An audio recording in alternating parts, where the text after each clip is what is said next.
Morning, everyone. Morning. There are only 5 legislative days left before the Affordable Care Act tax credits expire. And we have yet to see a Republican plan to prevent tens of millions of Americans from experiencing dramatically increased premiums, copays, and deductibles.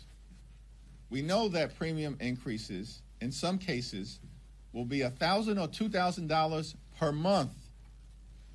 This is going to make health care unaffordable for millions of working class Americans, middle class Americans, and everyday Americans.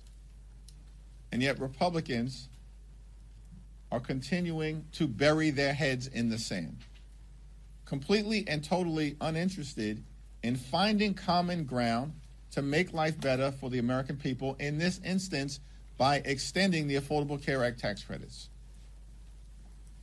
House Democrats remain ready, willing, and able to sit down with our Republican colleagues anytime, any place, and anywhere in order to enact a bipartisan agreement that protects the health care of tens of millions of Americans, to fix our broken health care system, and to deal with the Republican health care crisis decisively, which is crushing the American people.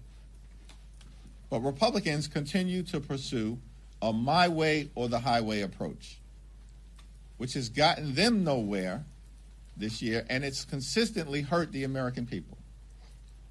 All across the country, we are seeing Republican extremism being rejected, most recently in the city of Miami, a city that is more than 70% Latino, in a county, Miami-Dade, that Donald Trump just won in 2024.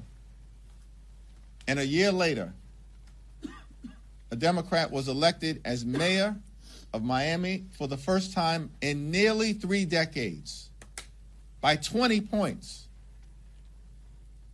And yet Republicans continue to ignore the reality that is unfolding all across the country. The American people are rejecting your extremism and embracing our focus on driving down the high cost of living, dealing with the affordability crisis, which is real, it's not a hoax, and fixing our broken health care system.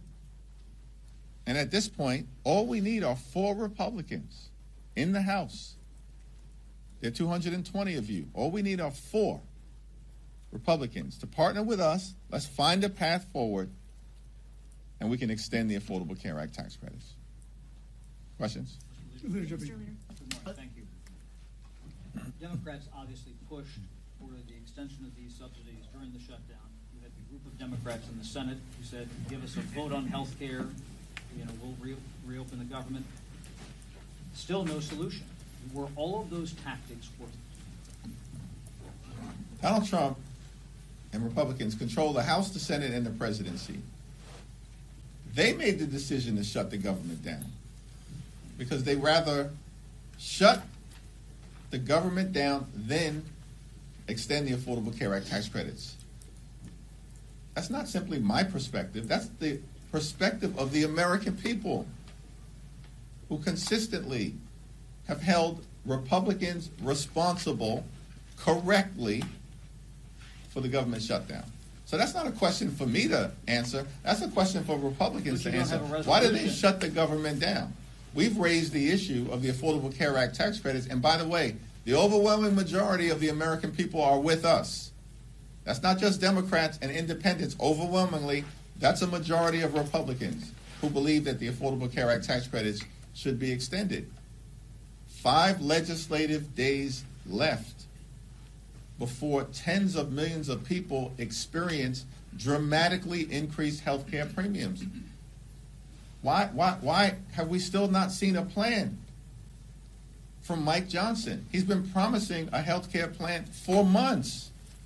It's missing because their plan is to rip health care away from the American people.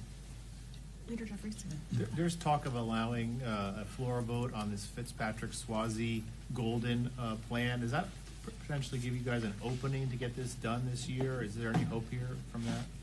We're all hands on deck to extend the Affordable Care Act tax credits, but Mike Johnson hasn't reached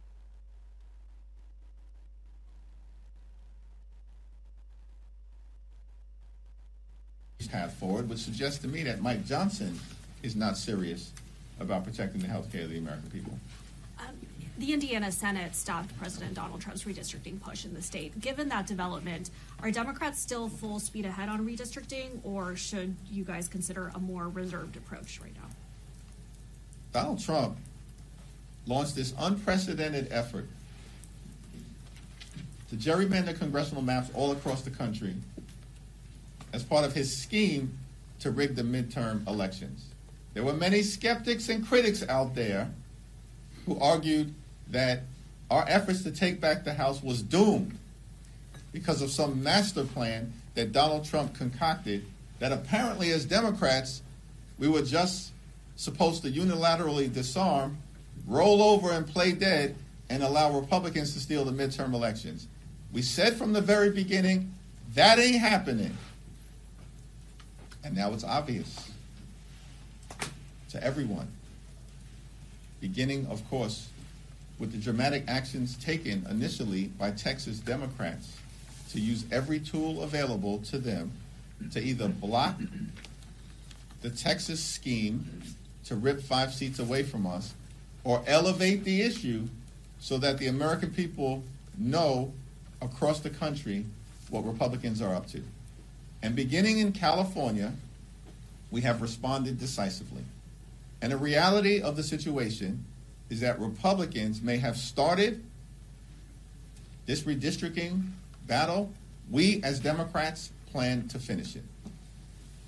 Thank you, Mr. Leader. The Trump administration earlier this week announced the settlement with some Republican-controlled states to effectively end the SAVE program, the repayment program that President Biden created during his administration. It will affect up to 7 million borrowers. You've been very critical of Republicans, saying that they're exacerbating the affordability crisis as you see it. Do you see the end of this program and what the Education Department is doing by announcing this proposed settlement as potentially hurting even more Americans who could be forced into less generous, programs, have more trouble paying their student loans back? How do you see student loan debt within the context of the affordability crisis?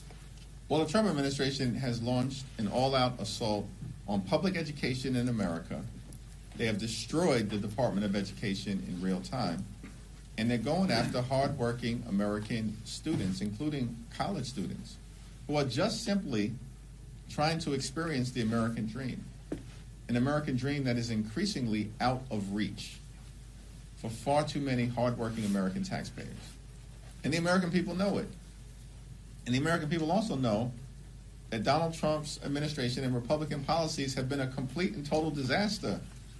That's why this guy is at like 36% in approval. They're losing elections all across the country, literally in deep red parts of the country, including most recently in Miami and in Georgia, where the Republicans lost a special election for a state house seat that Donald Trump had just won by more than 12 points.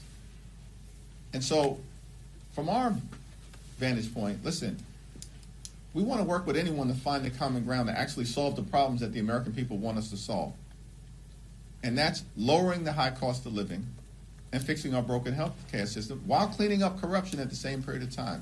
And the assault on all of the things that have been done, including trying to ease the debt burden that students across this country have confronted, is irresponsible and is further evidence of the fact that Republicans never intended to keep their promise to lower costs on day one, because they haven't done a damn thing to make that happen. Leader Jeffries. Hold on. Mr. Leader. Who's speaking? Mr. Leader, can I just ask